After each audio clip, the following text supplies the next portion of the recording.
Most weight loss advice assumes your body runs smoothly and quietly in the background. Type 1 diabetes completely breaks that assumption. See, if no one explains that to you, then weight loss will always feel like a fight that you're losing, no matter how disciplined you are.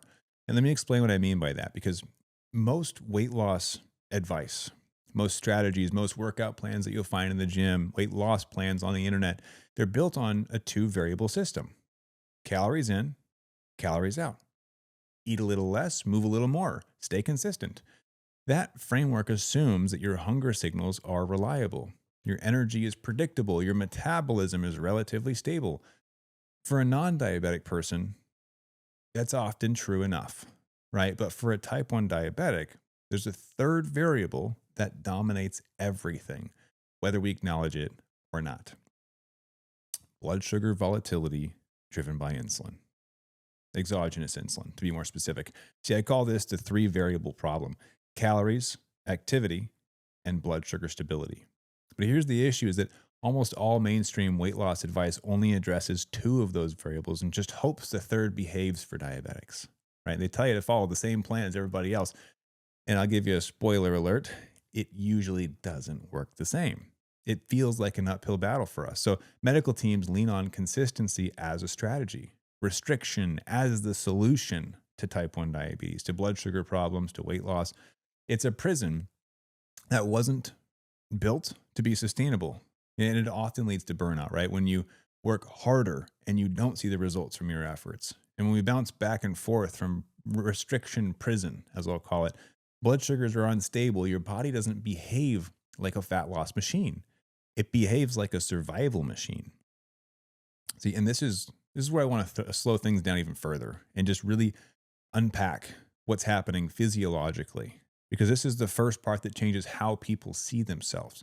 And when blood sugar drops, your body perceives threat, not inconvenience, not the annoyance that we do feel, right? But a threat.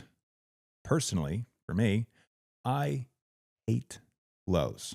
Hate them. Terrible feeling. I've got some not so great experiences with some near death experiences as well, landing in the hospital, losing consciousness, some pretty scary stuff. So lows, to me at least, also feel very much like a threat. And our nervous system responds before logic ever gets a chance to weigh in. In fact, for many of us, I would say it's more of a emotional reaction when we see these lows, right? Anxiety for me and fear comes up, stress hormones rise, hunger hormones increase. I mean, let me know in the comments. We'll say leave the comment fridge if you've ever gone and tried to eat the entire fridge. Because I remember waking up in the middle of the night countless times, covered in sweat, shaky, sweaty, crawling, literally crawling to the fridge and trying to stop myself from eating everything. One specific example stands out where I did drink an entire quart of orange juice. Granted, my blood sugars were at 33, so it felt like a life or death situation. But you think about this, right? Hunger hormones increase. Your brain is in survival mode. You have to eat more calories. At least that's what your brain is telling you, even though you know you probably only need 15 grams of carbs to wait 15 minutes. You've heard the rule of 15. You know what I'm talking about. But unfortunately, our brain tells us you're dying, eat everything. And we have to fight these natural inclinations to save ourselves, even though we've heard from our doctors that you only need 15 grams of carbs. It's challenging, to say the least, because nobody understands it like we do. And in those processes, decision making narrows, right? When you've got a low, your brain has tunnel vision. Sugar, I need sugar now. That's it. Don't talk to me, right? So when people say things like, just treat the low and move on, they're ignoring the reality of what a low actually does to your brain and body, right? Your brain actually needs glucose to function. So in the absence of glucose, cognitive decline. Your brain does not function. This is why your speech slurs, things get blurry, you don't have enough energy for your muscles to work. The whole system starts to shut down. Now, I want you to zoom out and look at how this plays out over days and weeks, right? So you exercise, blood sugar drops, you treat the low, not perfectly, probably not surgically, because lows are stressful and urgency overrides logic. Blood sugar rebounds high, you correct maybe later, maybe hours later, you crash again. Now hunger feels amplified. Energy feels unpredictable. You're on the floor wondering, why does this keep happening? I'm just trying to be healthy by exercising, and it just leads me into this blood sugar roller coaster. Appetite feels disconnected from actual needs. And somewhere in that loop, calories quietly pile up. Not because you're undisciplined, not because you don't care, but because your physiology is forcing decisions. This is why weight loss feels unfair for type 1s like us. You're not playing the same game as everyone else, but most advice pretends you are. They're gaslighting us, right? You're just out here trying to survive. And eating candy is part of that survival when your blood sugar is a mess, which I don't know any other disease where candy is technically medicine. I don't know. It's almost laughable, but then it's also like, what the heck? Why do we got to deal with this? Right. And then you're told things like, hey, your A1C is around 7. That's good enough. Or 70% time in range is fine. Or, hey, your BMI looks healthy enough.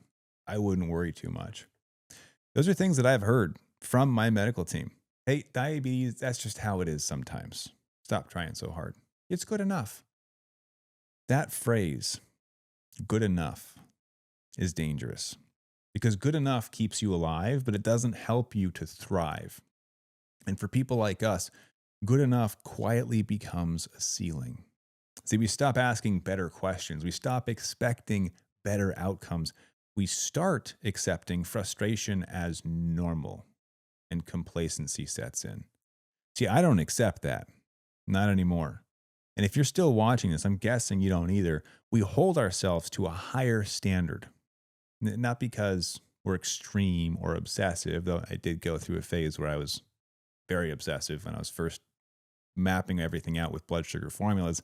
But we do this because we've seen what's possible when systems actually work. We think differently about diabetes. Some people would call it a renegade way of thinking, hence my shirt and my hat, right? We think differently. And it's not rebellious for the sake of rebellion, but unwilling to settle for survival when thriving is an option. And here's the hard truth that most people don't want to hear at first. Weight loss for type 1 diabetics is not primarily a motivational problem. It's really a predictability problem.